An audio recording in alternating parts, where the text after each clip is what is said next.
Good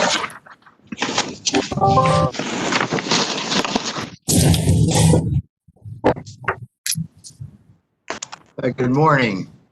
We'd like to welcome everyone to our session held as in May remotely because of continuing public health guidance. Court crier will call each case in order. Always I will then say a few words to briefly frame the issue, and each counsel will then have 2 minutes for an opening statement. At that point, after you've concluded your opening statement, the case and the argument will be open for questions by the court. I would ask counsel to please focus their attention as best you can on the particular justice posing a question. And then finally, and again, as always, feel confident that the issue is well in hand by virtue of the fact that they're fully briefed. So to the extent that I don't see any of the you're not been able to say something you wish, three justices on don't worry too much about that, because we certainly apprehend it. Mayor, would you call the first case, please?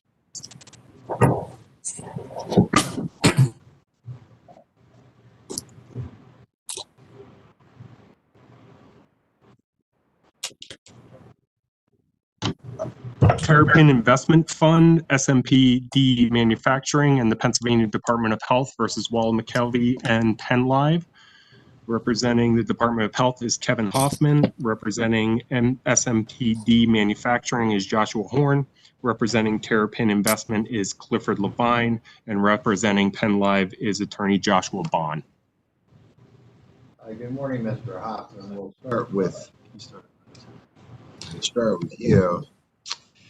And let me say that this case arises under the state law governing the disclosure of public records in the possession of government agencies. It concerns whether portions of several applications for medical marijuana grower, processor, and dispensary permits are subject to public disclosure.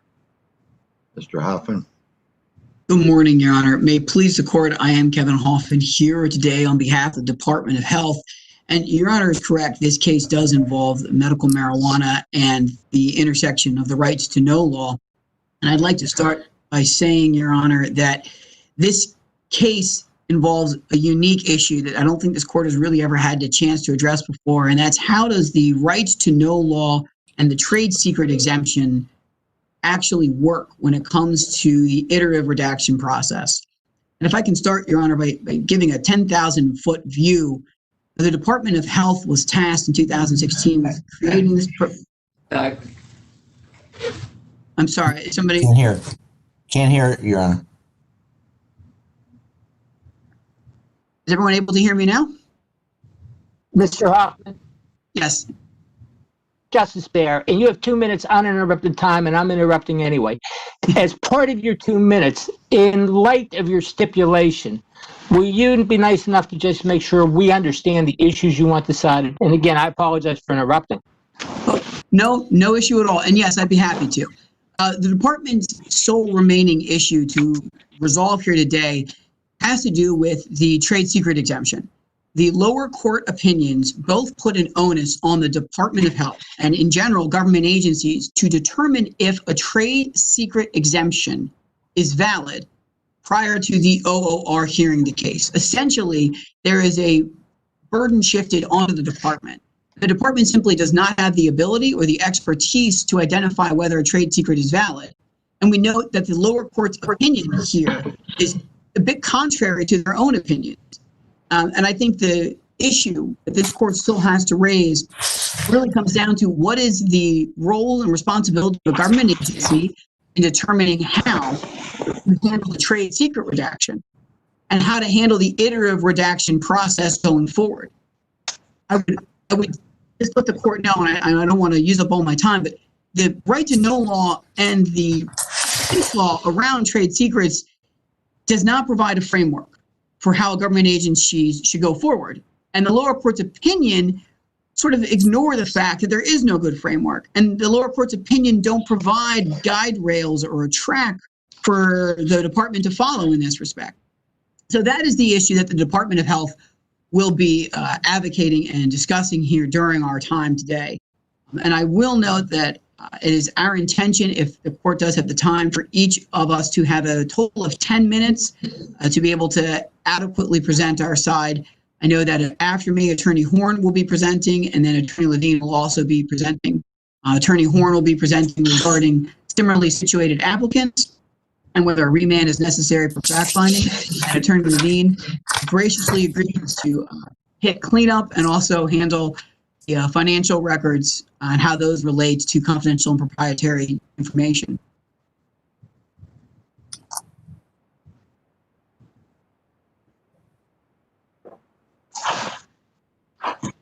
Any questions? Well, Mr. Hoffman, why don't you just expand? I mean, as I was listening, and I appreciate you responding to my question as part of your 2 minutes, to how does a department decide trade secrets? You know, how does a court decide trade secrets? There's lots of people that don't have that expertise in government, and yet it falls upon us. So what's your suggestion? Well, first of all, Justice Baer, I appreciate the court with their direct question, because I think my suggestion is we have a system. The OOR is the fact finder, right? I mean, the OOR accepts affidavits. The OOR can hear testimony. They can review records in camera. So the way that this should work is that the department, when they receive an application that has a trade secret redaction on it, should notify the holder of the trade secret, identify that this has been requested, allow that party to participate in the OOR stage and provide their evidence. It is the owner of that trade secret who has the ability to file an affidavit, who has the understanding of the marketplace to explain how their trade secret is competitive in the marketplace. And it requires the OOR to then make a finding that this, in fact, is a trade secret. Essentially, we would have, for lack of a better term, a battle of the experts before the OOR over whether this is a trade secret or not. The problem with the lower court's opinion is that they put that initial onus on the department to evaluate whether these trade secrets are in fact trade secrets. And that's problematic for a variety of reasons. I mean, the first is the department is not an expert in these matters. While the department certainly has the ability to identify what is a good application, we are not a competitor in the marketplace. So we may not appreciate what information is actually trade secret. So how does this work? The department has administrative law judges, I presume.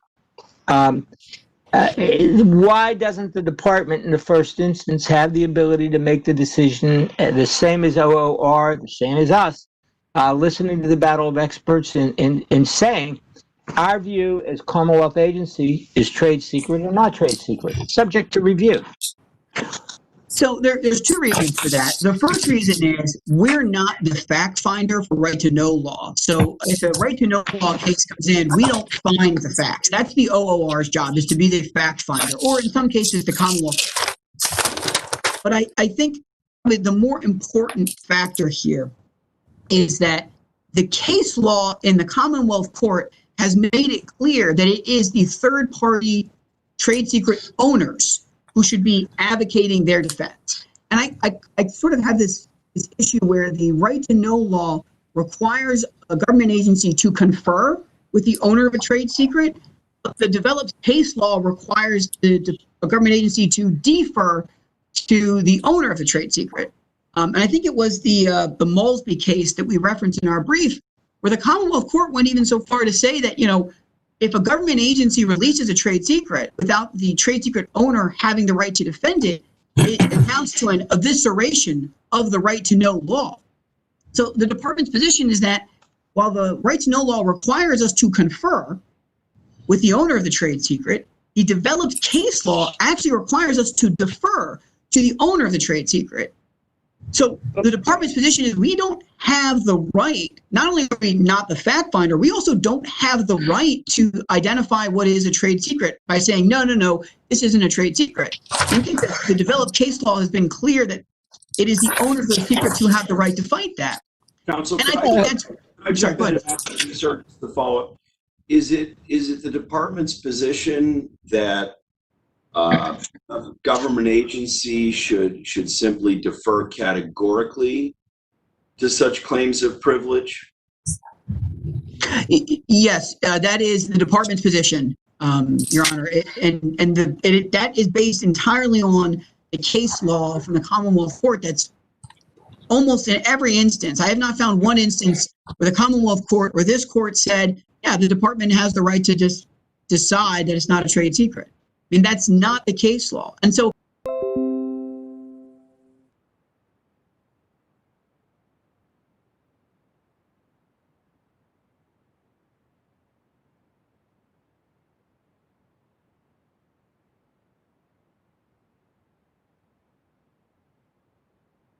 $5 days to release the records, or if they need to do a review, 30 days. So a total of 35 days to release the records. Then on appeal, the OOR has between 30 and 60 days to issue their final report. So we realistically could have an issue resolved within 95 to 100 days. So while I recognize that there's something about a categorical denial of access to records by the government, realistically, this is not so much a denial as it is a recognition that the OOR, as a fact finder, has the ability to determine if these trade secret redactions are appropriate. And that's really what the department is asking for. And Mr. Hoffman, again, Justice Baer, and again, I apologize. I always prepare carefully, and I'm prepared, but I'm not following entirely. What specifically went wrong, in your view, at the Commonwealth Court level, and what relief are you seeking because that went wrong? So what went wrong is the Commonwealth Court held, and I'll be very clear here, the Commonwealth Court and both the OOR, they both said the department has to make this determination on the trade secret, that they should not defer to the trade secret holders. What's interesting, and I recognize it might be hard to follow because, ironically, the Commonwealth Court then only used the applicant's trade secret affidavits to determine what was a trade secret. So even though the Commonwealth Court disapproved very verbally of the department saying trade secrets have to be defended by trade secret owners, they then went and used the trade secret owners, evidence to talk about trade secrets. So what we're asking the court is that we want the Commonwealth Court opinion to be overturned in that it put the onus on a government agency to determine the validity of the trade secret exemption. Counsel, it's Justice Donahue. I'm in Justice Spear's camp on this. Okay. I don't quite understand what you're saying here. You're saying that your department has no expertise in this area, none whatsoever. You're incapable of reviewing affidavits and information and applications and making a decision that is appealable. Isn't that what happens at the first level of review process? I don't know why this is different, to be honest with you. So thank you, Justice Donahue. And to explain what makes this different is not that we don't have expertise to identify what is a good application or a bad application. We're not a competitor in the marketplace. So for us, tell me why that's important. You keep saying that, but this court isn't a competitor in the marketplace, and the Commonwealth Court isn't a competitor in the marketplace, and OOR is not a competitor in the marketplace. So, I mean, all the burden that's being put on you is the same burden that's put on every review entity in the rest of this process. So, and to clarify that point, the problem is that the law does not support the department making that decision. And that's where I think the Commonwealth Court opinions become more important to this discussion, where they clearly state that it is the owner of the third party secret, the owner of the trade secrets, to make their defense. It's not the department's job. And in fact, if the department simply says, yeah, we agree this should be released, then that's a violation of due process. The court has since said, no, that has to go back for fact finding before the OOR. And I want to clarify the process, because I think the process here is important. While the department will review records and identify what redactions need to be made and then defend those redactions if necessary before the OOR, the way that the Commonwealth Court has addressed this issue in the past, we don't have the right to say this trade secret is overbroad or this trade secret is bogus, because the Commonwealth Court has said, no, it's the owner of the trade secret who has to defend that right. Yeah, but Mr. Hoffman, Justice Baer again, and Justice Donahoe and I remain on the same page. And I apologize to you, but so what? In other words, in this case, it went to OOR. They decided it. It's here for us to decide. So I still don't quite follow, unless you're writing a law review article, why any of this matters. And I appreciate that question. It matters because I believe this will continue to come up, because the ultimate question is, at the request stage, is a Department of Health, is a government agency able to say, I don't believe in these third-party redactions, this trade secret stuff, I'm going to throw it out? The case law would say no. Commonwealth Court implied in their opinion that the answer to that is actually yes. The department has a duty to do that. There's no way to marry those two things. And that's what the Department of Health is asking for today, to this court to overrule the Commonwealth Court in that respect. Does it change the outcome of the case in any fashion? For the purposes of today, no. Yeah, so respectfully, and I think maybe the light bulb's going on, and I appreciate that it's slow on the intake here. You're asking for declaratory relief, if you will. You want us to set forth for you the appropriate process in OOR, right to know law cases, vis-a-vis the tension between the department and third parties, etc. But at the end of the day, we're not affirming or reversing. Or I guess we're affirming after we clarify that point of law to you. Is that right? You would actually be reversing a part of the Commonwealth Court's opinion, but that is correct, Your Honor. That's what we'd be asking for. We're reversing some of their dicta, if you will, which it editorializes on how your department does its process, but we would not be modifying the result. After the stipulation, that is correct, Your Honor. Okay, thank you very much. Mr. Hoffman, we're going to hear from Mr. Horn. Your Honor, the court. My name is Joshua Horn with the law firm of Rothschild. I represent the S&P appellant here. I think former Justice Castile, Chief Justice Castile, got it right when he said in the SW Yankees versus Winter Mantle case that, quote, regardless of whether broad disclosure of a contractor's private information may be salutary, I am skeptical of the notion that the General Assembly drafted the right to know law with the intent to recast information of a private entity as a public record. The entire point of the medical marijuana program here in the Commonwealth is to make sure as qualified company providing the citizens of this Commonwealth with safe and effective medicine that they need to treat serious medical conditions.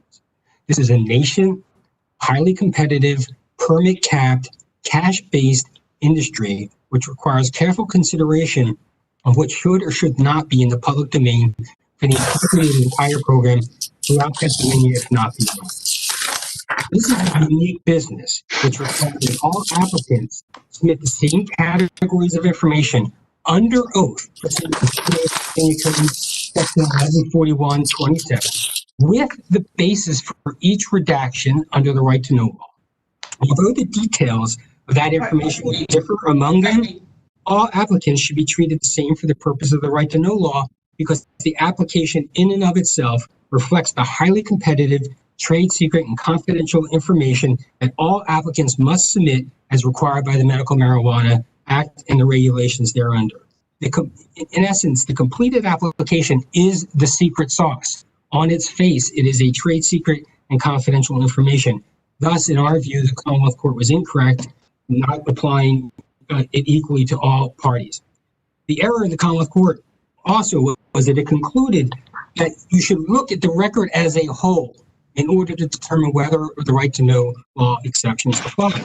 And then it concluded that one applicant actually met the standard under the right to know law for certain exceptions, and that some of them should apply across the board. But then it agreed with the OOR and said that individual proof is actually needed to the exclusion of the entire record.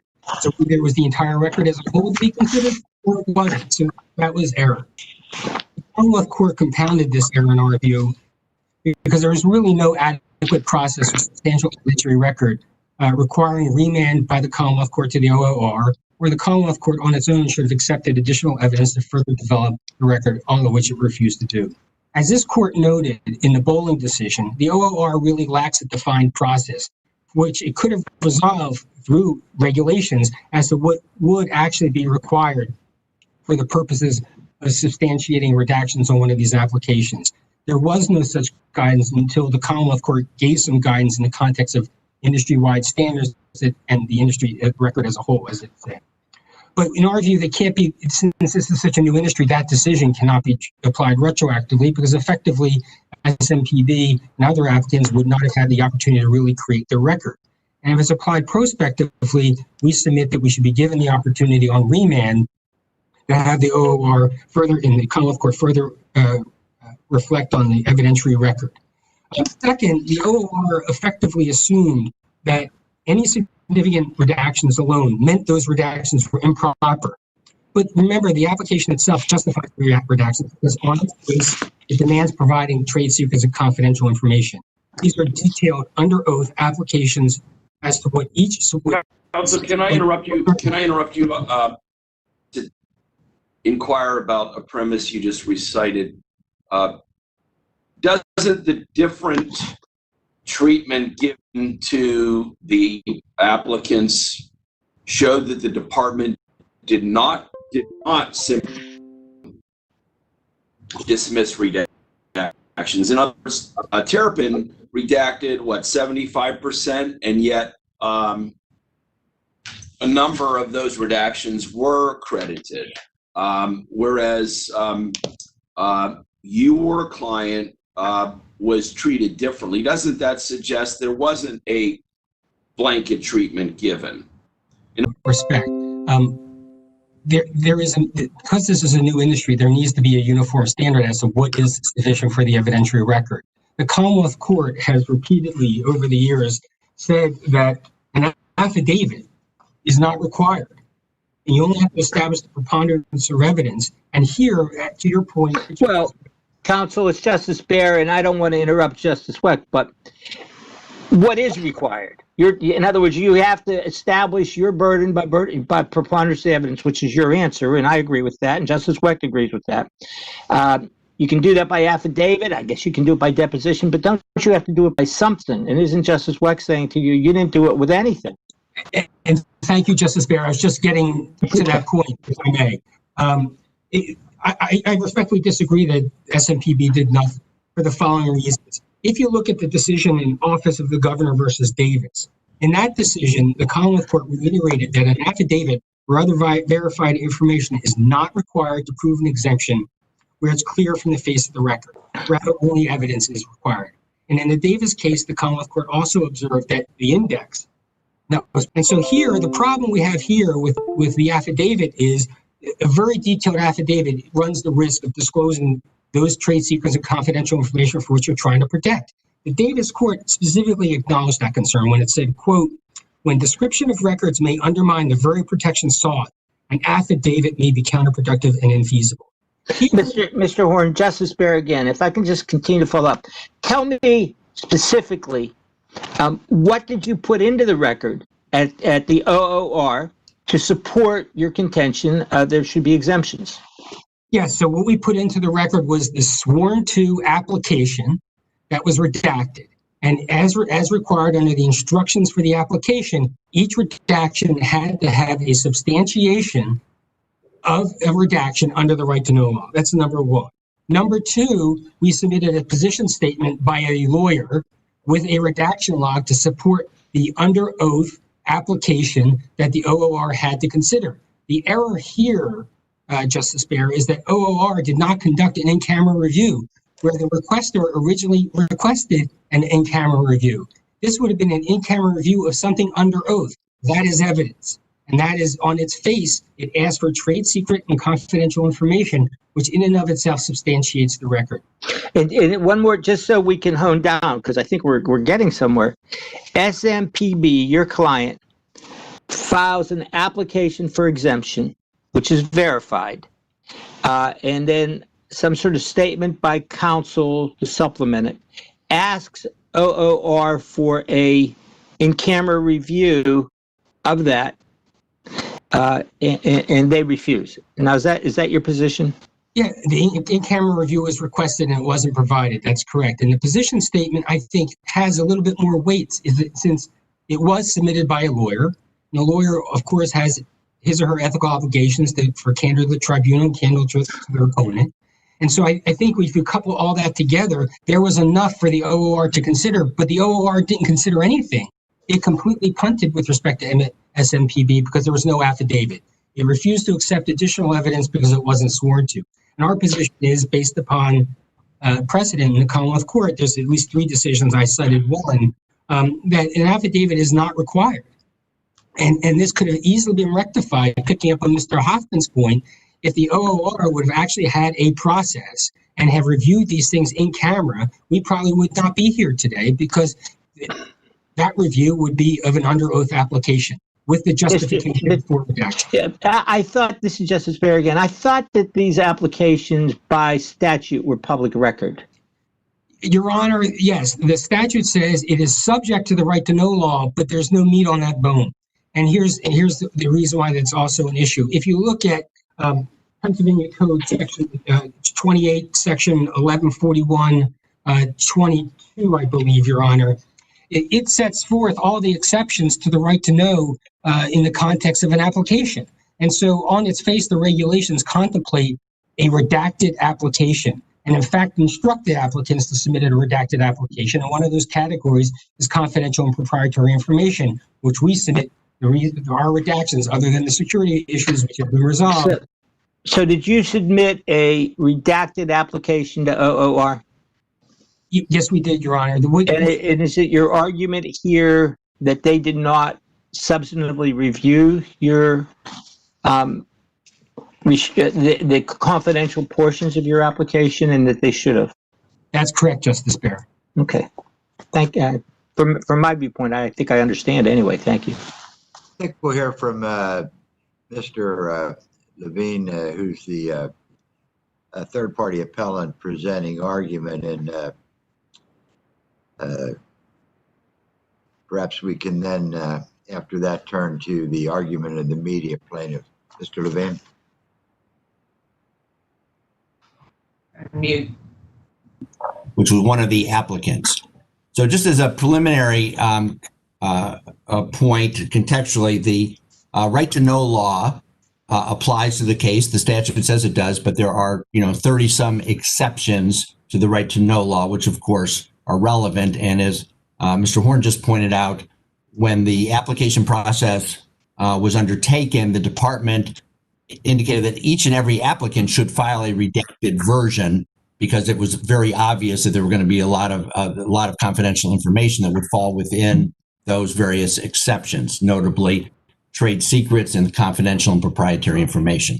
To address Justice Donahue's question about the right to know law, then has a section creating the Office of Open Records, so that becomes the hearing entity for this process. And the Commonwealth Court has a case, Department of Corrections versus Malsby, which is cited in the department's brief from 2015, 121, 8th, 3rd, 585, which I think very appropriately says that if a newspaper, for instance, or somebody makes a right to know request asking for documentation submitted by a third party, the department should at least give that third party an opportunity to intervene and preserve and argue on behalf of its own trade secrets, et cetera. So that's this relationship in terms of what Mr. Hoffman was describing. So when we went to the Office of Open Records, as you can see from reading the opinion of the Office of Open Records and the Commonwealth Court, Terrapin, actually, we did submit 4 affidavits. We did submit the evidence. He commended us for having done so and basically found that we had prevailed on establishing trade secrets and security interests. So it's the only issue that we did not prevail in, dealt with the financial information. And it really comes down to this, that they looked at these affidavits pretty much in isolation. The whole focus was on the affidavit. And in our case, they liked 3 of the affidavits. They commended them as the model. In one of the opinions says it's the model of submitting an affidavit. And yet for one affidavit on the financial information, they said, well, we don't know if you quite really explained what's there. You explain how you view this as harmful, but you don't delineate each and every item that was set in the financials. So that's really the question. And we think that's a very narrow approach. And the reason we say that is there was no context here. And that was really the frustrating thing from the applicants.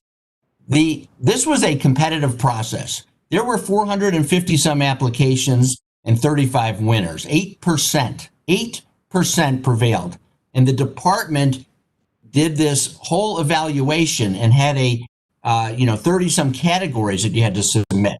You had to submit your capital requirements. You had to submit the business, your banking, whatever, all these various issues. And that's all set out in the record. And there are very specifically, it's telling you, in other words, it tells you in the application that you have to submit your business plans, your models, you have to have attachments, you have to show, you have to include information of all your investors. So all of that information is there and was clearly the context that this took place. And with recognizing that context, then when you look at this and say, well, what's the financial information and what's the harm? I think it's analogous. I mean, this is an analogy, but when you do a thorough review of a company, if there's somebody that wants to invest in a company, acquire a company, and you say, give me all of your information. I want to know your profit statements, your operating, how much money you make, where you do, how many employees you have, all of your agreements, all of your relationships. As all of the justices know, the very first thing you would do is sign a non-disclosure agreement or confidentiality to somebody even review that information.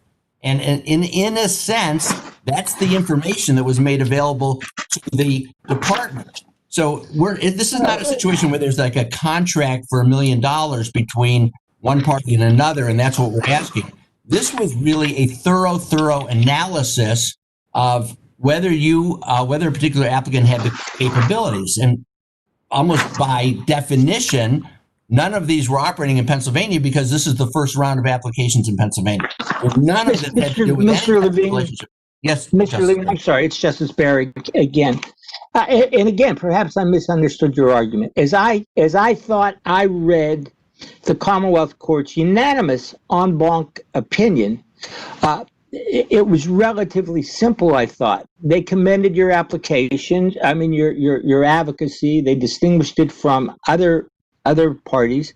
However, they said that your redaction request was so overly broad as to be incredible, that you were seeking to redact, and I could pull up the opinion, but thousands of pages, and it was analogous to civil discovery, where a trial court says, look, you can't have all this discovery, and so I'm going to deny the request. And I guess you could go back and redact more narrowly. Now, did I misread this? Isn't that what the Judge Simpson said in his opinion? Well, Your Honors, I would phrase it a little differently. I would say, go ahead. I would say, so there were, for instance, trade secrets, where they said, we don't have to disclose anything with the trade secrets. There were hundreds of pages of trade secrets.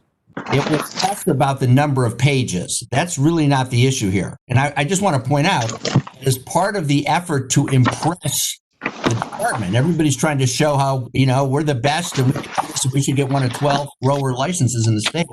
To show that, an applicant may attach 20 contracts. We may show that we have contracts for the process, we have contracts for these things. So a lot of these documents are contracts between Terrapin and other entities, which would be private agreements as well, and would not normally be disclosed and have really nothing to do with the Commonwealth. Yes, Justice Todd. I'm sorry. Justice Todd, or who am I? Go ahead, Justice Todd, and then I'll follow you. I'm sorry, Chief Justice. Thank you, Chief Justice. Mr. Levine, I thought one of the primary concerns here was the security issue and the concern with security because marijuana business is a cash-based business. Yes. Am I wrong? Yes, that is one of the primary. Let me address that. So in the confidential information, for instance, there is information about your earnings and where you take the money and how you deal with the money and how you're making payments. And this is the most bizarre, like this area law, frankly, is the most bizarre instance of weird federalism. I don't know how else to describe it.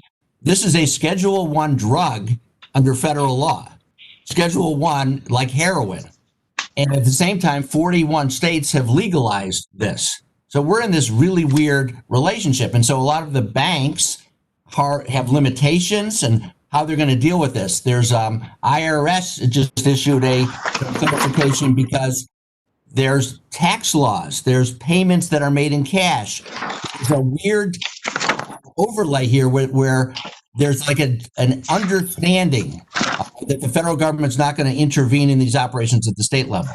So there are a lot of there's cash deliveries.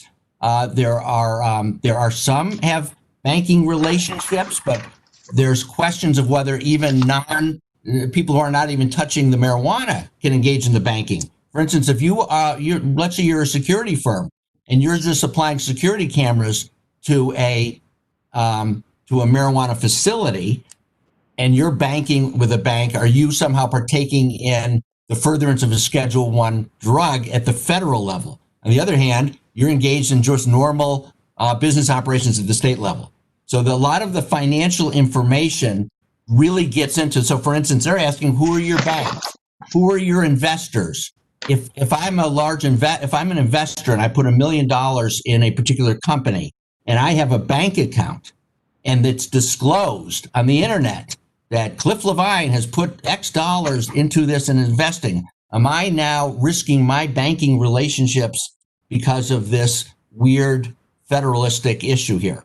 Because technically, the bank might not want me to have that money go into that federal to the marijuana situation. So there is a. Mr. Levine. I'm sorry, Chief Justice. Mr. Levine, it's Justice Saylor. It seems to me, as you said at the beginning of your argument, there's a lot of applicants, there's a lot of losers, there's a few winners. Without any of this information, how can the public, through the media, assess the fairness of the process and compare the winner with the loser? Because if nobody wants to tell us anything except say we got the license, I mean, if you invest some money in a company, doesn't the public have a right to know who the investors are? Well, their disclosure of a name, there may be a disclosure of a name. I think the OR said that the names would be confidential, but not the name of a corporation. That was But stepping aside from that, and we're going to hear next from the media plaintiffs, but I mean, you start with a presumption that this is public. It's the right to know. And there's a lot of applicants, a handful won, many lost. And there's some sense in the part of the public or the losers that they'd like to compare their credentials against the winners. Well, there's a difference, though. Yes, it's subject to the right to know law, but the right to know law has many exceptions. And the information upon which these applicants were being judged dealt with the most personal and confidential information. It dealt with, tell us about your unique brands of developing marijuana oils. Tell us about all of your processes. Tell us about your capital. Tell us about how much money you make, what you do with the money, how you invest, all this sort of thing. So the judgment was on that personal information. I would submit no court has ever said that this background information in terms of establishing qualifications is what's disclosed. I think it's not controlling, but it's very noteworthy that one of the exceptions deals with bidders in a public context. And it says, I think it's exception 708-26, I believe. And it says, the bidders, the financial information to show that the bidder is qualified is not subject to disclosure. You don't have to disclose all your banking and all your background. Let me ask you this. That's involving yes, Justice White. Can I jump in on that and ask you, how would, for example, disclosure of terpenes, diversity plan jeopardize its competitive position? Well, it's interesting because to qualify, the diversity plan often requires there to be specific contractual arrangements. So, for instance, you get more points if it's real. And by that, what I mean is if you say, hey, we hope to employ 10% Latino mix, that you're not going to win or do well. On the other hand, if you have 3 contracts that you've already executed to say, we've executed a contract with a subcontractor, and here are the terms of that, and it's an MBE. And we've done that with the MBE, and also we've then committed to this organization, so much money, and that we're going to make that payment as a philanthropic payment. And so, in fact, it's interesting because the department actually promulgated regulations after this case started, and it's referenced in our brief, where they actually indicated that the diversity would now be part of the right to know law, or would be an exemption, clearly an exemption, because there was some question about that. So one of the things that gets confusing here is to do a diversity plan or to do a community benefits plan, it's not just like pie in the sky. What the department was looking for was firm and concrete financial commitments. And so there might be a whole, 40, 50 page contract that you have with a MBE that's Latino to provide these services and all that sort of thing. And so that was the degrees of how you got to higher scoring in terms of your diversity or other. Mr. Levine, Justice Baer, can I? You could extend that, just a brief follow-up, you could extend that argument through good lawyering to eviscerate the right to know law entirely. That's right. Is there an aspect that a good lawyer couldn't somehow connect to some competitive aspect? Well, there's a fundamental difference. I'm sorry, that's my question. No, Justice White, let me address that. That's a very fair question. That's a very fair question. When the right to know law is really fundamentally what's the agency doing? How do you vote? What are the meetings that the commissioners are doing, et cetera? So that's at one level. How is federal money being spent and received? So you could look at contracts and all of how did you bid and procurement. So there's a whole level of protection there. This is one of those really unique things where you have this very competitive environment just to award a permit. And to award the permit, the state has said, we want you not just to bid on a contract and come in with a low bid, which all those clearly subject to public right to know law. We want you to basically open up your car, show us every part, show us everything you have, show us your physicals, your everything. We want to do a total inspection here, and we're going to make a judgment as to which 12 cars we're going to select. And we just want you to open up everything about your life and tell us this. And then they make that choice. Now, as we proceed, there are many aspects of the medical marijuana law that would be like direct contracts, where the software provider, the accounting, how we interact in terms of with the state. Mr. Levine, Justice Baer, and before you conclude, I want to get, I think, to the nub, the thrust of what the Chief Justice asked you and what Justice Wecht asked you. So what I did is I Judge Simpson's opinion for the Commonwealth Court. And what he said in the section that you're objecting to is Terrapin redacted hundreds of pages from this exception. All the attachment B organizational documents, 689 consecutive pages as confidential proprietary information. In support, it admitted the Coleman affidavit. Then it goes on and he says the Coleman affidavit does not sufficiently explain the need or the reason for this redaction, and he said it assumes the Coleman affidavit's flawed and that it assumes all financial information is confidential rather than alleging factual establishment. Now, and then the opinion goes on. I know you've read it well.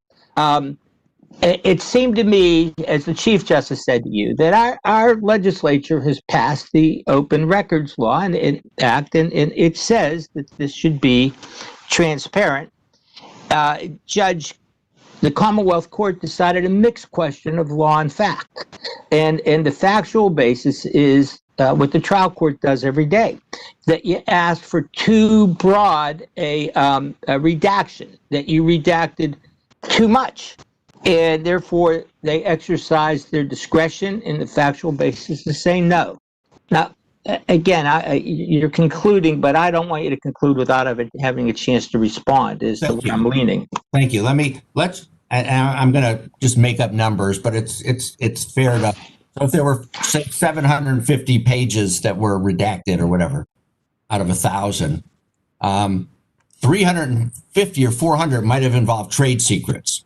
It was not the number of pages that was at issue, because in that case they said, oh, you explained that you have the marijuana processing and the oils, and here's your various contracts, and you had many attachments that you are obligated to require. So it was not a function of pages, because in that case they said, oh, we're satisfied. For the affidavit that we submitted, and again, we're the only one who submitted an affidavit, so we thought this is sufficient. And we're referencing the sections that we submitted, right? And we said, we're responding to section 3 and 26 and 27. We're responding to these sections that deal with all these personal things, banking, capital investments, all these sort of things. And he indicated, in retrospect, maybe we should add one more sentence or two to say this included specifically the capital, the profit loss statement, this and that. But he generally summarizes what's there. He references this. What the Commonwealth Court did then, and this is really what the beef of all of the applicants here, the Commonwealth Court did is said, you're missing maybe the sentence. We're not really clear that we think you would generalize a little too much, even though you relied on what the department is specifically asking. We think you generalized too much, so therefore you disclose everything. You take this full 350 pages on this side of the equation, and you disclose everything. And Mr. Levine, it's Justice Todd. Sorry to interrupt you, but are you asking us for a remand so that the record can be expanded before the Commonwealth? Yes, I think we think that at least there should be this in-camera review then to understand what the documents. So I think, frankly, that you could look at the context. Because we submitted an affidavit, to be honest, I think that you could look at the context in every single case, including the Supreme Court case describing FOIA, which is relevant, although not controlling. The other cases, the courts have never, ever required this background data to be submitted, and it could be very dangerous to the banking. That would be our request. But if the court felt that it would be appropriate to figure out what is actually in the 350, and let's get some clarity of that, and let's ask that, then that would be a remand to the OR for the simple thing to do this in-camera review and have a delineated list. Because when you see the delineated list, Your Honor, it would be pretty clear that you don't have to disclose your banking or your information, all of this your profit loss statements of your prior businesses. None of that should be delineated. And so the court. Levine. Yes, sir. Thank you.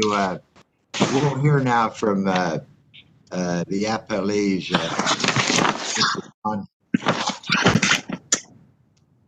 Thank you. May it please the court.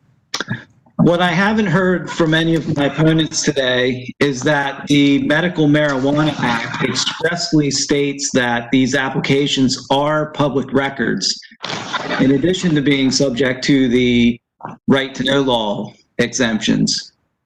So there is a strong public interest. I'm sorry, but would you tell us who you are and who you represent? Oh, yes, I thought Justice Sadler said that, but my name is Josh Bond. I represent Wallace McKelvey, who is a newspaper reporter for the Patriot News and PennLive.com. I apologize. Thank you. Thank you. The General Assembly, by making these applications public records, they made a policy decision. If you want to have the privilege of growing and selling marijuana in Pennsylvania, then you need to disclose, you have a duty to disclose information to the Department of Health about your business. And the public has a right to scrutinize who the permits were issued to. So information such as who owns, operates, and finances these entities, where these facilities are located, and whether entities are capable of manufacturing a safe product. It's important for the public to have that information. it's also important for the department or for the public to hold the department accountable for its oversight of the medical marijuana industry. The public needs to be able to scrutinize the procedures that were followed by the department when it granted or denied these applications. That allows the public to discover if there were any conflicts of interest or favoritism or perhaps administrative oversights that would have led to individuals with criminal records being involved in these entities. I would point the court's attention to the Pennsylvania News Media Association's amicus brief, which detailed other states' oversights in the administrative process. Just one example was in Oklahoma, a marijuana dispensary opened next to a school because the administrative agency there didn't carefully enough review the application. So it's very important for the public to be able to scrutinize the department's process in granting these applications. And as Chief Justice Sadler pointed out, it's also important for the losers in this permitting process to be able to understand that they were treated fairly, and to find out why permits were awarded to one entity and not to another. Mr. Bond, it's Justice Todd. Could you apply your argument to allegedly confidential financial records, particularly in a cash-based industry? Yes, and I call it so-called financial records because what was redacted from the applications. If you look at the applications, there was much more than financial information redacted from the applications. And Mr. Levine even admitted that they were redacting the names of the investors in these organizations. And to me, that is not a financial record. That is an identity of a person. That information is required to be provided by law as part of the application, and the application is made public. So the General Assembly knew that these people's identities were going to be subject to public disclosure. You don't have to apply to sell medical marijuana in Pennsylvania. If you have concerns about federal law implications of being involved in the medical marijuana business, then maybe you can apply to another state with a more secret process. But in Pennsylvania, that information is a public record. And to just Counsel, this is Justice Doherty. Can you share with us what you perceive to be the appropriate remedy that you're seeking? Are you seeking the entire application, including the financial statements of each individual applicant? We are seeking affirmance of the Commonwealth Court's order, which allows redaction. The Commonwealth Court did allow redaction of a significant amount of confidential information where there was evidence presented in the administrative proceedings to support the redaction. We're not asking for the Commonwealth Court's decision to be overturned in that regard. We're just asking that this case has been fully adjudicated. There's been decisions made by the fact finder about the sufficiency of the evidence, and it's not this court's role to become a super fact finder or impose its judgment over the judgment of the Office of Open Records and the Commonwealth Court. So we're just merely asking for the affirmance of the Commonwealth Court's opinion, which allows for proven redactions. The department is asking this court, the Department of Health is asking this court to legislate a quote-unquote workable standard for protecting trade secrets and confidential proprietary information. However, there's already a procedure in place under Section 707B of the Right to Know law that provides that the department provides notice to these applicants when there is a request for a public record, and the applicants have an opportunity to present information to the department at that time to make a decision whether or not to disclose the record. And in this case, by the department blindly deferring to these entities and categorically deferring to anything they said was trade secret, the effect is that information that is clearly public was redacted. One of the permittees in this case redacted the name of their organization from the public record. And there's just no, that on its face, the department can decide Mission Pennsylvania's name is not a trade secret. That is something the department can decide in the first instance without need for submission of affidavits. I want to address the in-camera review argument. The decision of whether or not something is a trade secret is a fact-intensive analysis, and it requires evidence of two elements. That the information is confidential and that release of it would result in competitive harm. That information would not be apparent from the face of the records in an in-camera review. That would require, to prove those elements, that would require submission of an affidavit. You can't tell from looking at the information in the application whether or not that entity keeps that information secret, what financial harm would result from that entity. That information has to be presented via affidavit. The procedure. So, counsel, again, I was listening. Wait, this is Justice Barrett. I was sort of waiting for that, and that's your argument contra Mr. Horn. I take it that the burden by a fair preponderance of the evidence requires some affirmative submission that a quote answer, or in this case, an application is not enough? Correct. You cannot determine the elements of a trade secret or confidential proprietary information from the face of the application alone. There needs to be evidentiary support of the elements of those exemptions, which is substantial secrecy and competitive harm. All right. Mr. Bond, whatever we can say about this, it doesn't appear that this regime is working very well, does it? Because these contracts were awarded in June of 2017, and you still don't have the information. Yes, there's been an unreasonable delay here in access to clearly public information, and that is solely at the feet of the department.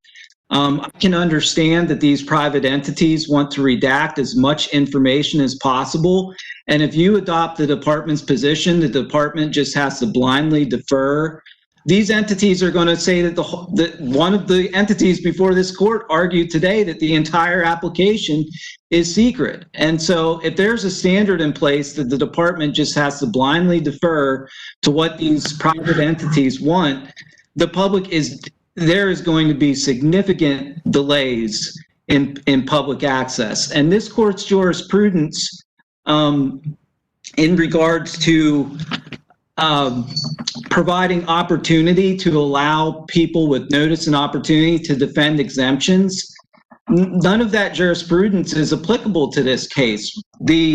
All the permittees in this case received timely notice of the proceedings before the Office of Open Records. They fully participated, and it's within the Commonwealth, under the Bowling decision, it's within the Commonwealth Court's discretion whether or not to accept new evidence on appeal. Here, the Commonwealth Court did not abuse its discretion. It found that the permittees had a full and fair opportunity to present their case before the Office of Open Records. None of them explained. Mr. Bond, Justice Bear again. The chief said to you, it doesn't look like it's working very well. You laid blame on the Department of Health. What did the Department of Health do wrong?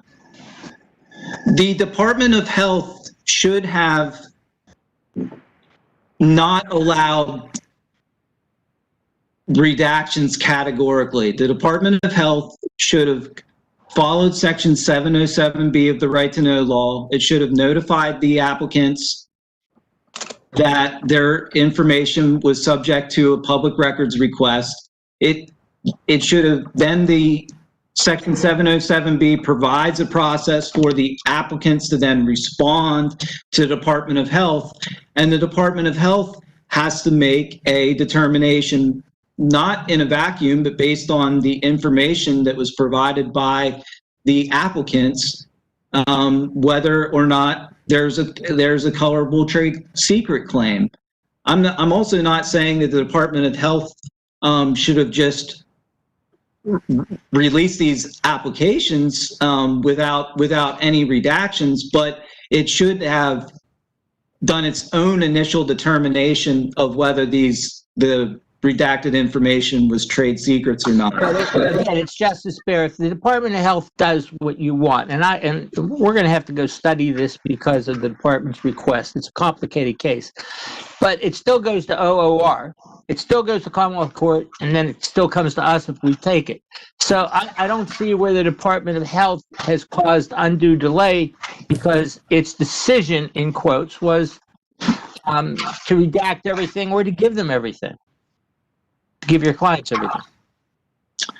The couple of things the department did here is that it didn't release any permits, even the redacted version of the permits, until the permits had already been issued, which was really a travesty that can never be corrected.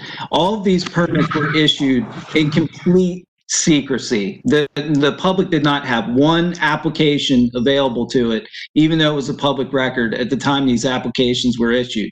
Then the second thing the department did during the open records. Again, Justice Barry, I apologize for interrupting, but none of that falls in our bailiwick. You're complaining about, you got to complain to the governor, I guess, about the Secretary of Health. So tell us what has anything to do with us, if there is anything. Well, what this court needs to do is not adopt the department's position that would be to remand this for further fact finding, because they've had a full the permittees had a full and fair opportunity to participate below. This case is already drawn on too long. Every time we go before a new court, there's new evidence, there's new arguments made. This case will never end. So you want us to affirm finally and end the litigation. We got it. Correct. All right. Thank you, Mr. Bond. Unless there's any support, we'll conclude the argument. Mr. Chief Justice. If I may, Mr. Chief Justice, could I just correct one misstatement? Just a factual, not an argument. Mr. Bond indicated that we had redacted names of the investors. We did not. We redacted the contracts that may have been associated with that, just to clarify for the record. Thank you. Chief Justice, this is not to do with this argument, so if you've concluded, that's fine. I just wanted to mention to everyone on the video that if you do not have your microphone muted, we hear everything, your chair moving back and forth, your papers, your page turning, and it can be, in fact, very loud and distracting. So just a reminder to everybody to keep their mute button on when they are not speaking. Thank you. Anything else? Anyone else? Okay, thank you. We're going to need to take a 10-minute break. There's some technical issues that need to be addressed here at the Judicial Center. So after 10 minutes, we'll call the second case. Thank you.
The next matter is Sharon Weiss versus Huntingdon County Housing Development Corporation.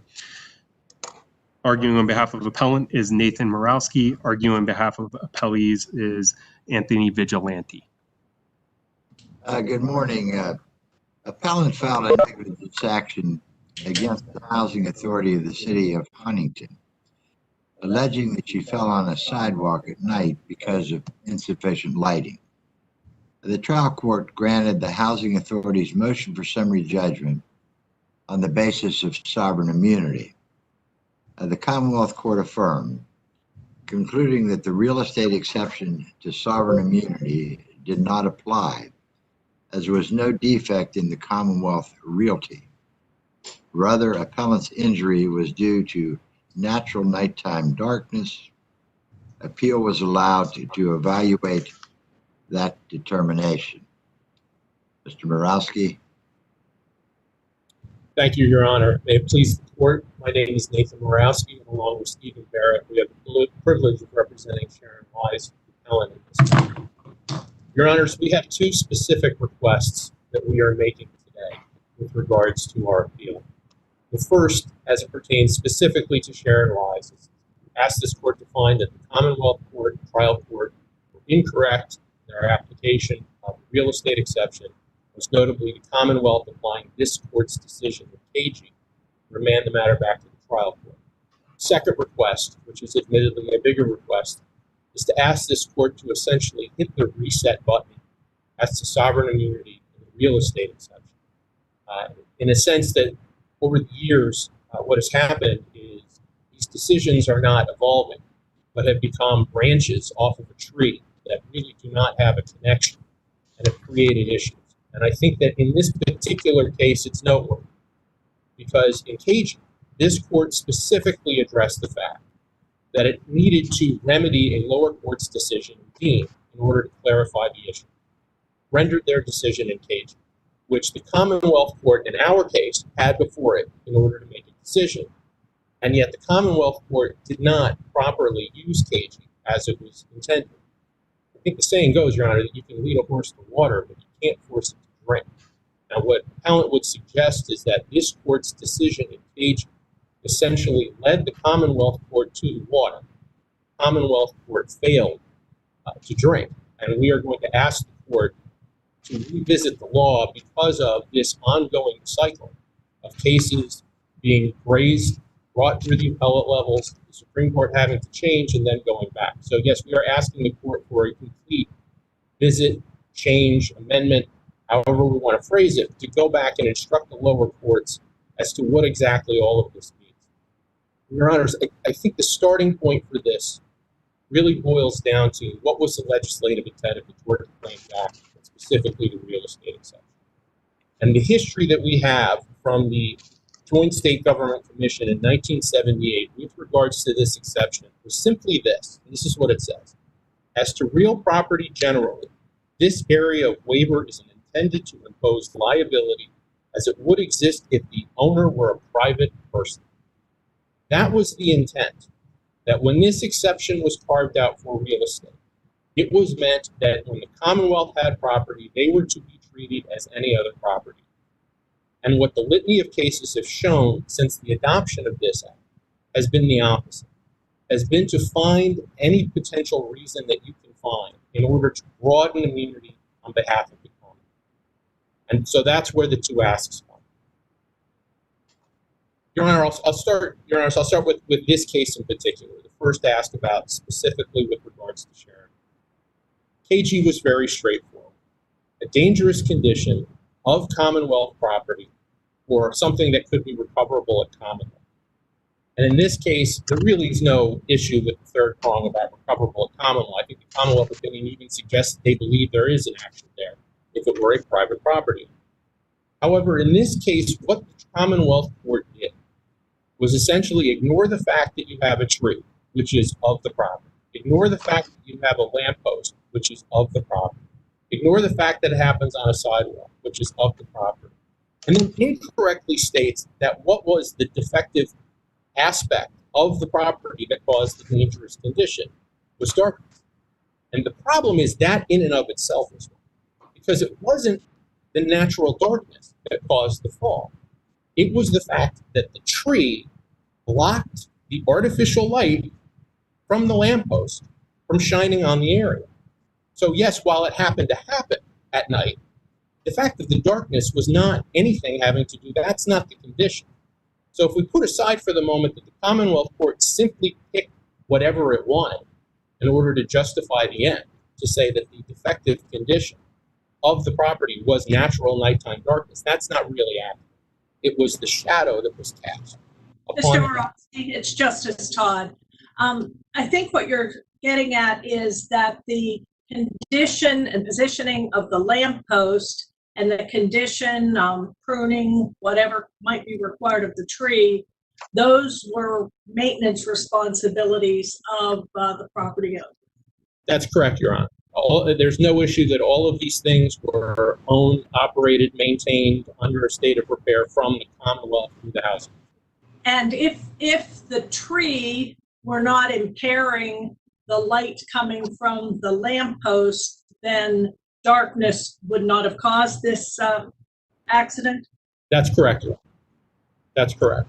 And I think that if we take the decision from the Commonwealth Court to its logical extension, or I should say illogical extension, by their own analysis, the Commonwealth could take a tree or a pipe or anything and put it in the middle of a roadway or a sidewalk and say that if someone walked into it at night, well, it's the darkness. The darkness is what made it a dangerous condition, notwithstanding all of the other factors, that the darkness is what caused it.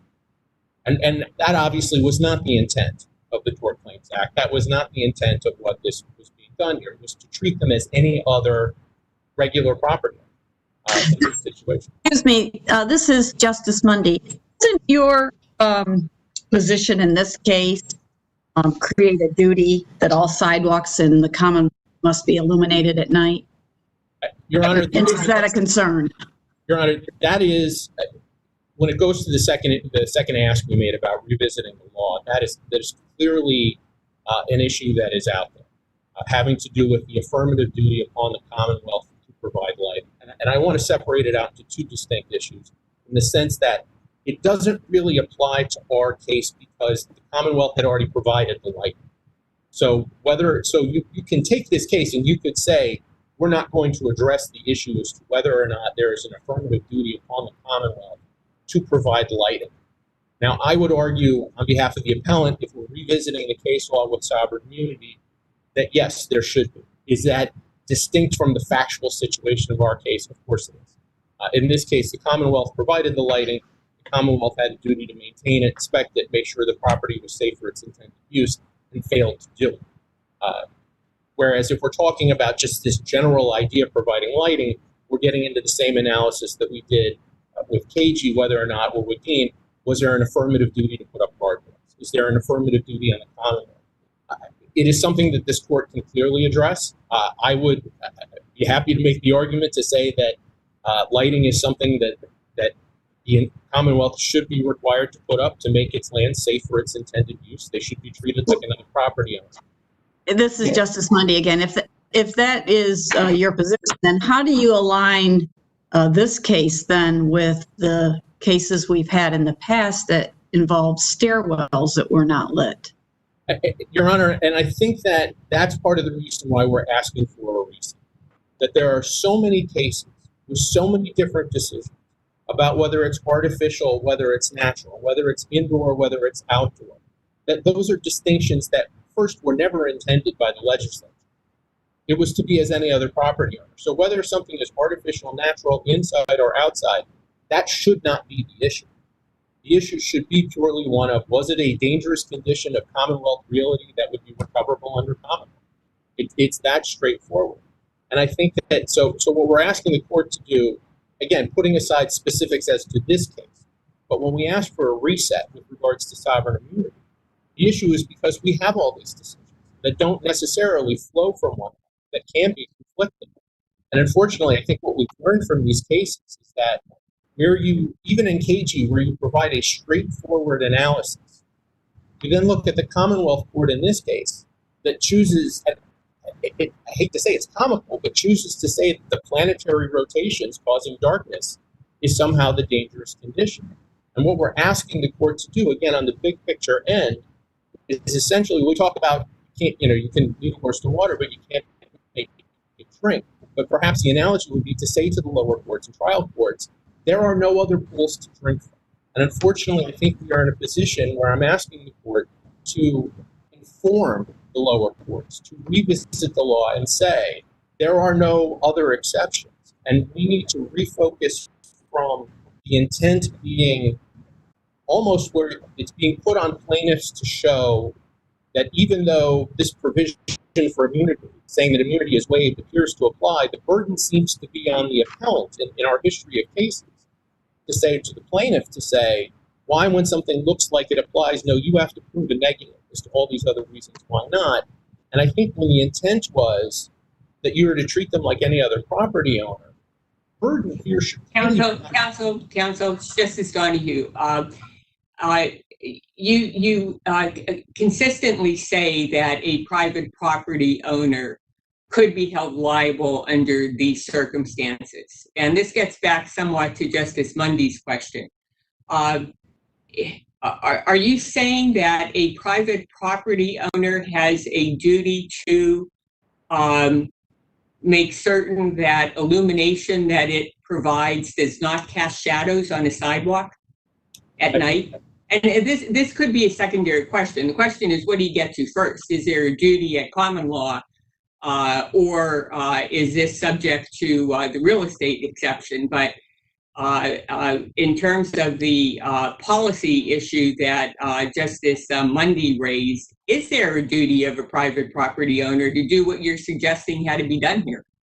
Your Honor, I think if you look at engaging the discussion of that third prong where they talk about the restatement of courts, that a private property owner has a duty, and I'm reading the language here, to know or by the exercise of reasonable care to discover the dangerous condition and realize that it involves an unreasonable risk of harm to such invitees. I think that even if there is some back and forth as factually whether that's the case, that's a jury question. And that's essentially what we're asking here. How is that a jury question? First of all, is your client an invitee, licensee? What is the status of your client in restatement terms? She lives on the property. There is a direct. What does that make her? That's what I'm asking you. I believe it makes her. She's not a business invitee.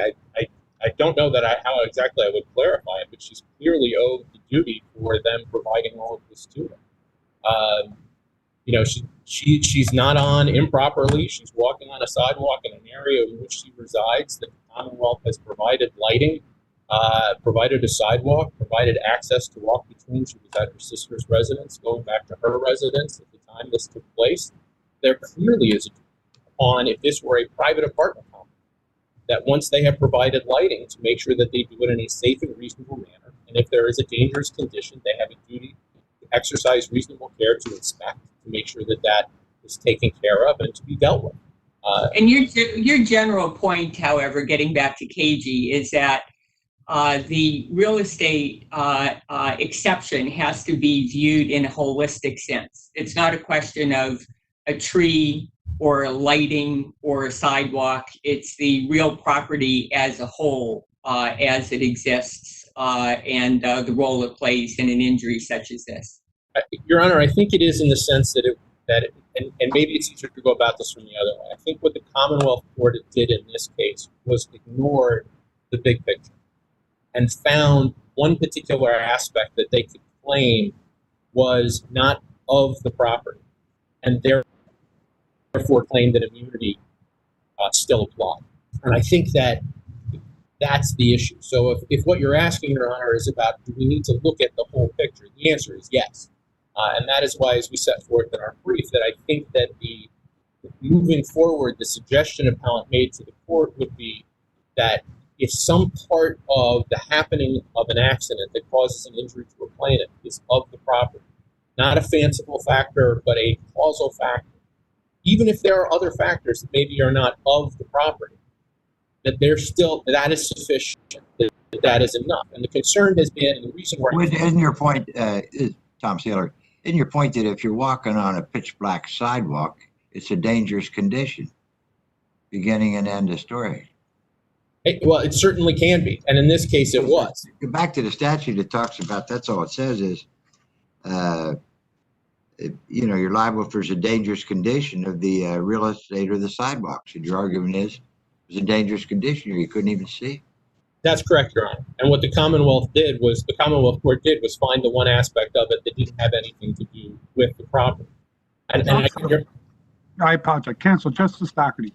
So as we are aware, under our case in Snyder, we're aware of the injury or the condition must originate from or have as its source Commonwealth Realty.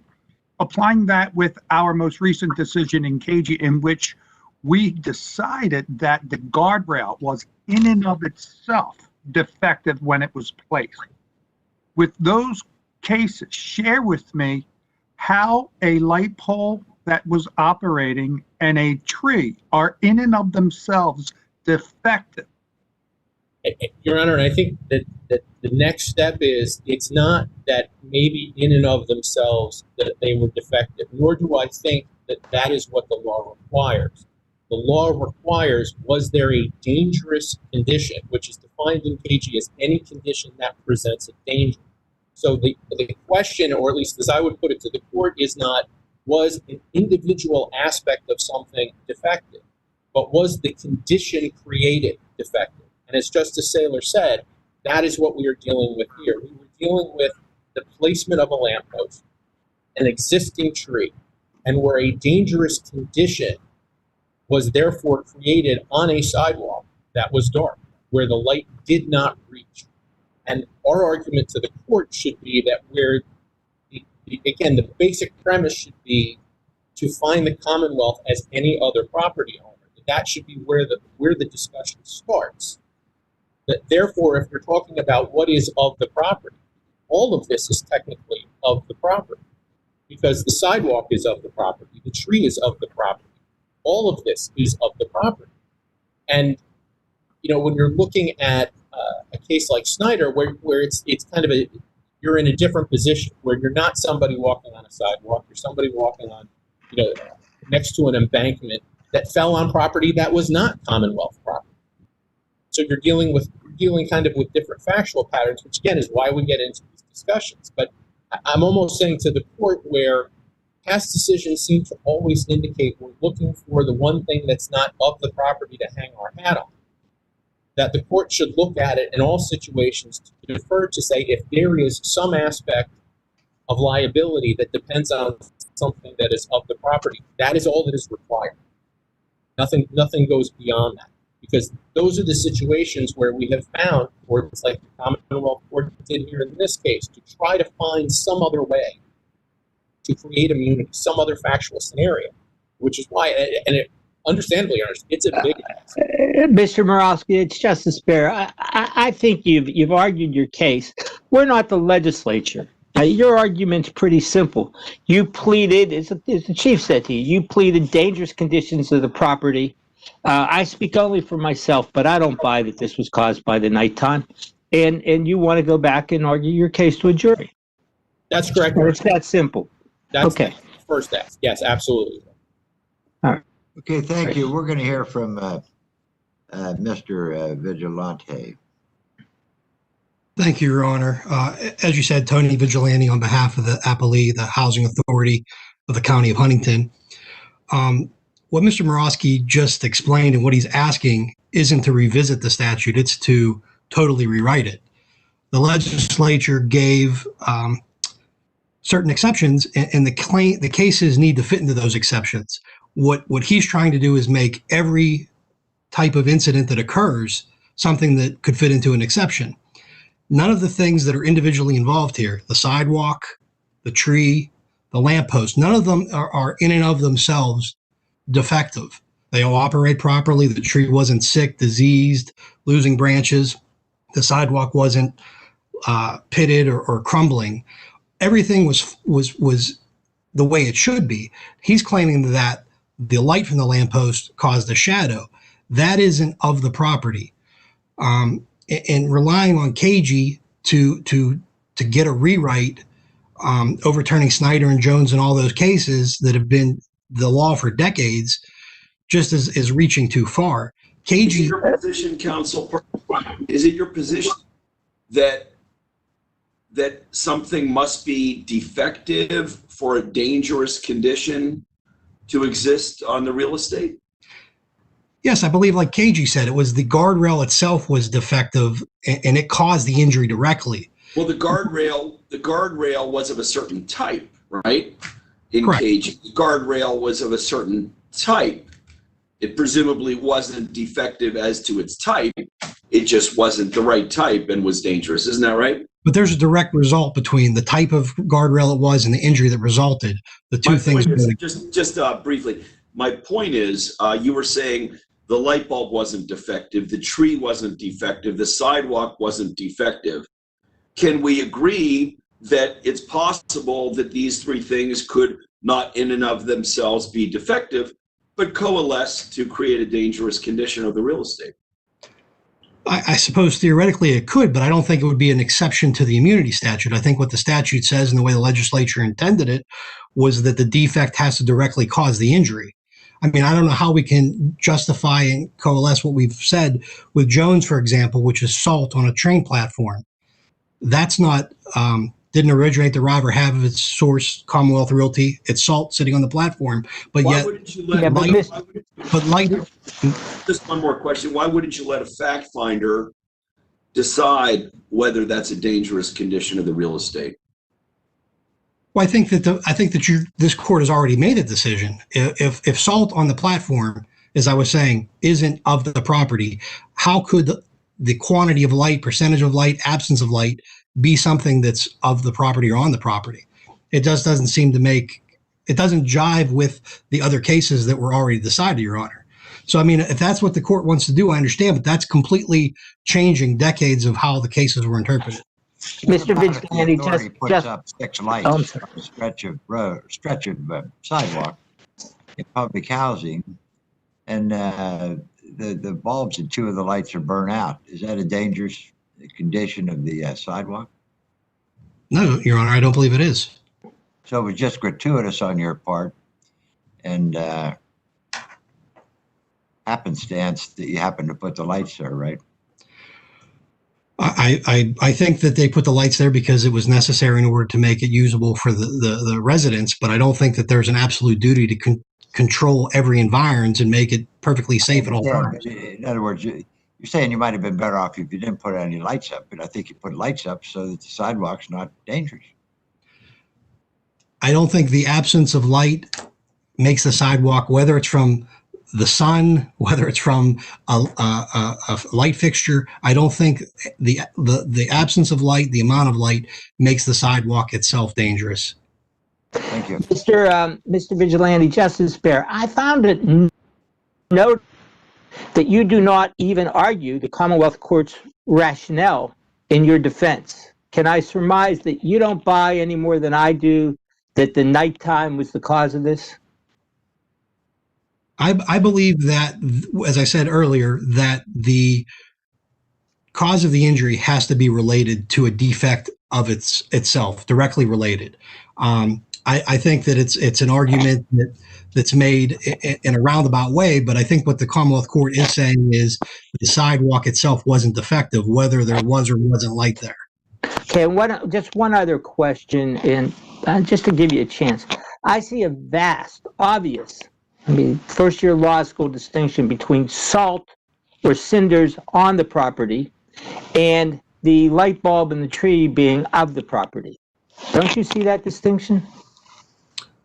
If I walk out to the Commonwealth property, I'm a Commonwealth maintenance person, and I spread salt on that, or I put cinder on that, or I put oil on that to make it slippery. Isn't that distinct? And I'm not saying there's no cause of action there, but isn't that distinct from the sidewalk itself being rippled or cracked or the like? Yes, I agree with that, Judge, but I'm saying that once the light leaves the lamppost, it's an intangible quantity. it's next to nothing. I don't know how that can be the basis for a defect when something as tangible as salt is not, was what my point was. All right, thank you. Thank you. Thanks to both of you. We'll take a brief break and call the third case.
Brian, call the. This is Carl Sadler versus Philadelphia Coca-Cola Company. Representing appellant is attorney Andrea Weaver. Representing Carl Sadler, appellee is Richard A. Jaffe. Good morning. The Workers' Compensation Act specifies that employers are not required to pay workers' compensation for any period during which the employee is incarcerated after a conviction. This case concerns an employer's effort to secure credit against its obligation to pay benefits for time that the claimant spent in jail prior to his conviction. Ms. Weaver. Thank you, Chief Justice Sadler, and good morning, Justices. As Chief Justice just stated, Mr. Sadler was convicted of 525 days incarceration, but because he had been incarcerated pending his conviction due to his inability to pay bail, he was released on the same day he was convicted. For time, he was allowed time served credit. Claimant continued to receive workers' compensation benefits while he was incarcerated because he had not yet been convicted. At no time did employer unilaterally stop paying claimant his benefits. After claimant's conviction, the 525-day sentence came squarely within the statutory language of Section 306(8.1) that benefits are not payable for any period during which the employee is incarcerated after a conviction. The 525-day sentence is the claimant's period of incarceration after conviction. The semantics of whether the physical time of incarceration was served before or after the conviction is not relevant. There was a period of incarceration served based on a conviction.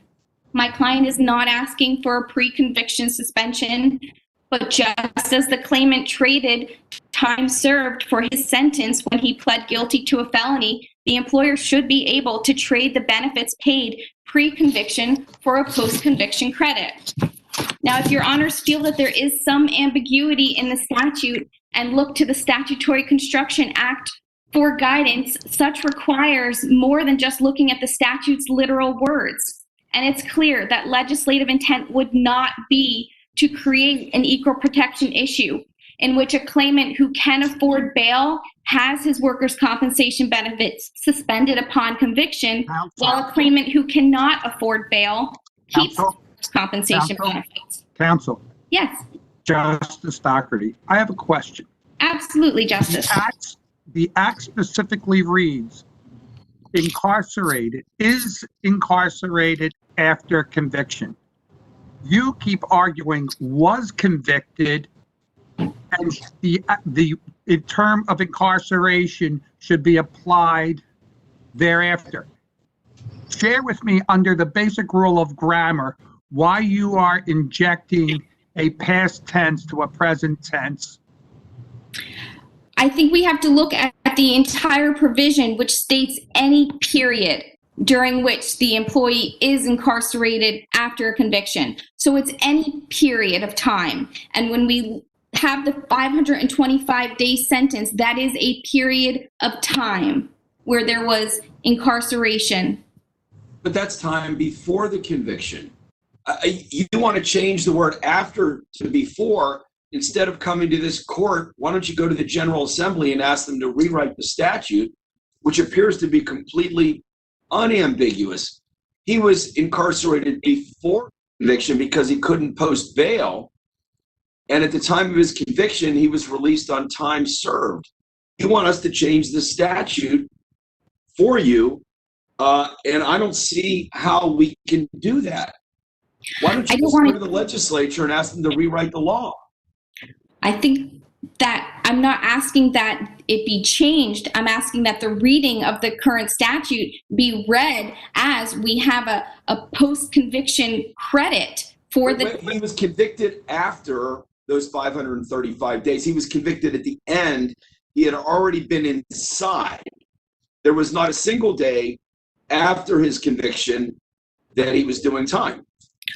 Correct. But He was not yet convicted. He was not yet convicted throughout the time that he was inside. Do you agree? I agree.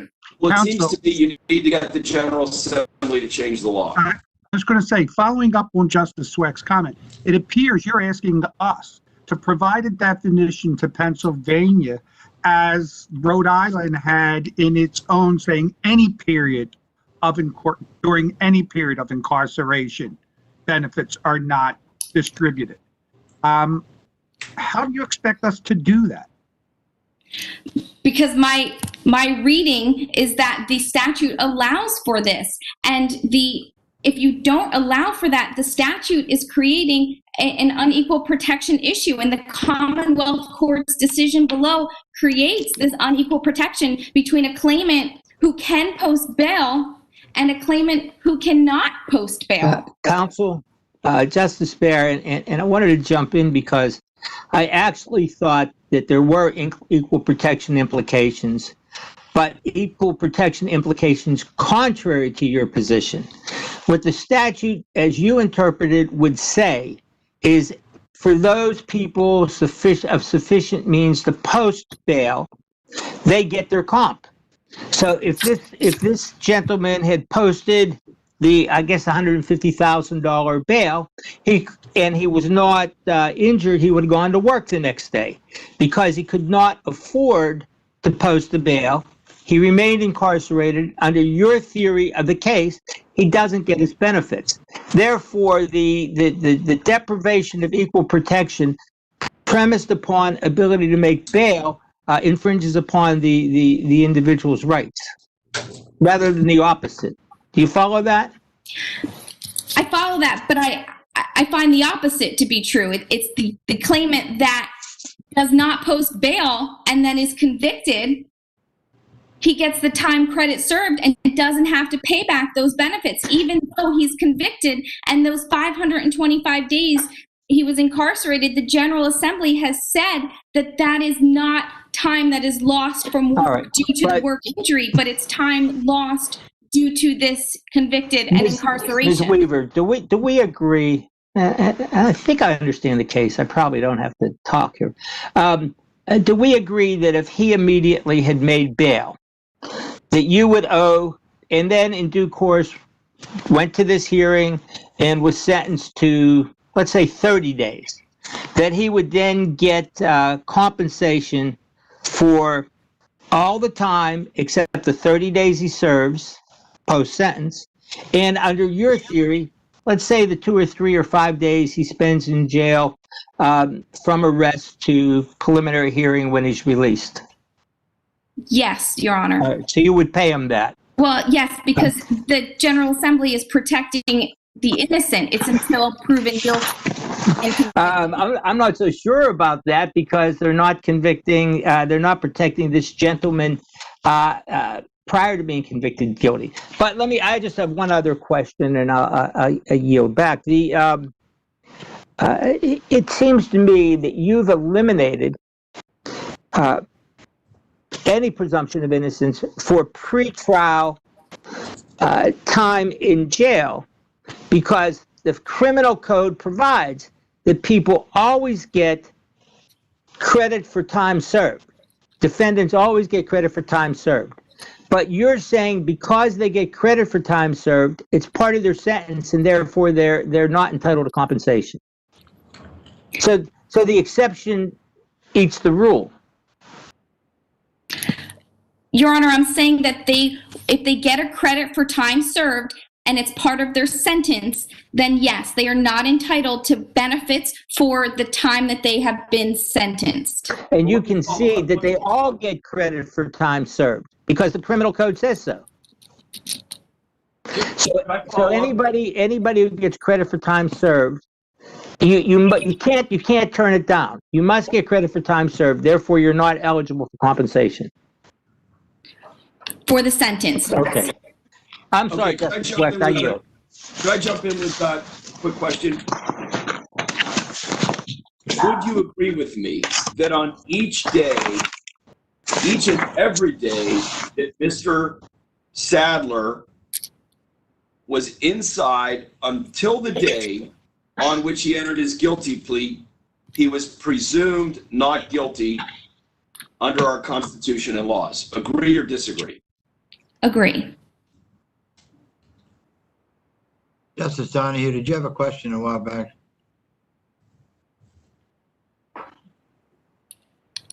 Sure.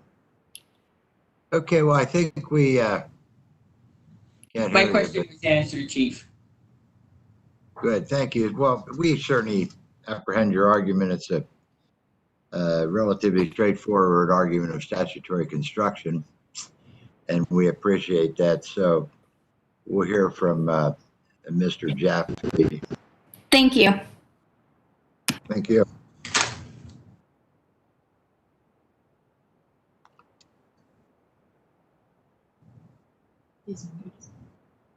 Straightforward issue relating to statutory construction. And it's very clear that when the words of a statute are clear and unambiguous, this honorable court cannot disregard them under the pretext of pursuing the spirit of the statute, which is what counsel is asking your honors to do. We have a very short clause that very clearly states that nothing in this act shall require payment of compensation for any period during which the employee is incarcerated after a conviction. And what the petitioners are asking your honors to do is to essentially rewrite this statute and forget the word after, which is unambiguous. And I don't believe that your honors can go beyond the plain language of the statute and essentially do what they are asking you to do, which is essentially engraft language onto this, similar to what was contained in, as your honor pointed out, the Rhode Island statute, which clearly includes the language that Ms. Weaver would like included in this particular statute. It is not there, and even all of the arguments that counsel has put forth in her brief, you cannot reach them unless your honors find that this language is ambiguous, which it is not. And yes, your honor. Justice Donahue, assume that I agree with your current statement. Does that create an equal protection problem in any fashion? It does not if we are going to stick with the Commonwealth Court's decision in this matter. There is, as pointed out by the justice, there would be an equal protection problem the other way if they allow to have what Ms. Weaver is requesting your honors to do, because then it becomes an issue of whether or not an individual is able to post bail, and those that cannot will be harmed, where those that can will be. There isn't an equal protection. Counsel, may I just follow up? Isn't it, in fact, a reasonable classification for the legislature to make to distinguish between pre and post incarceration time? Certainly, Your Honor. I mean, what happens is that the legislature does have the ability to make classifications, and in some cases, those classifications may affect other parties involved, which is what Ms. Weaver is arguing here. When you have a situation where the classification is those that were convicted and incarcerated, and those that were incarcerated pre-conviction, that is a classification that the General Assembly is permitted to make, and it's a rational basis test that allows your honors to say that there is a rational basis for that so that we do not create an equal protection problem. And if the court can make a decision without addressing the constitutional issue, it is mandated to do so. And by doing what the petitioners would like your honors to do, which is essentially engraft language onto the statute, you do then create the equal protection problem that we were just discussing, Your Honor. Mr. Jaffe, Justice Bear, and this is just a personal question. Do we know what he was convicted of? I couldn't find anything. It was purposefully not introduced into the record, Okay. Your Honor. You don't have to tell me if it's not in the record. Thank you. We stipulated to the 525 days, and that was all that we thought was necessary. Thank you, Mr. Jaffe. I think you can take some comfort in the court's questions. So. Thank you. We appreciate the arguments. Unless you have anything else, we'll take a break until 1:30, and we may 1:30. Thank you. Thank you. Thank you.